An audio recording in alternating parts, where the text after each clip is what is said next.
হয়েছিলাম আর ভাবতেছিলাম আমার কিলটা যেন ফিনিশ হয়, আমার কিলটা যেন ফিনিশ হয়। তো এতক্ষণ ধরে ডাউন হয়ে থেকেও আমি পারলাম না আমার কিলটা ফিনিশ করতে।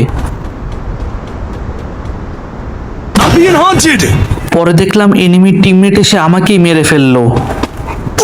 এরপরে টিম রিভাইভ পাওয়ার অপেক্ষা করতেছিলাম কখন রিভাইভ হবে।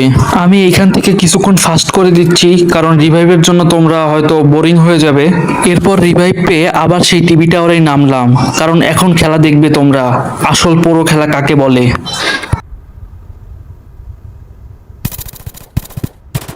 এরপর নেমেই ভালো বন্দুক খুঁজতেছিলাম কিন্তু ভালো বন্দুক পাচ্ছিলাম না, আর ওই দিক দিয়ে আবার গুলির শব্দ আসছে, কারা যেন ফাইট করতেছে। এর ভিতরে আবার ডবল ভিক্টর বন্দুকটা পেয়ে গেছি, তার মানে খেলা শুরু। এখন খেলা দেখবে তোমরা আসল খেলা কাকে বলে। সামনে একটা এনিমি এখনই ডাউন করে দিচ্ছে, এই যে কিল পেয়ে গেছি ভাইয়া। এখন খেলা শুরু হবে, আসল খেলা কাকে বলে ভাই। এর ভিতরে দেখি যে আমার টিমমেটের গায়ে কে যেন হিবলিস মারছে, তাই আমি এখানে কিছুক্ষণ অপেক্ষা করতেছিলাম। এর ভিতরে দেখি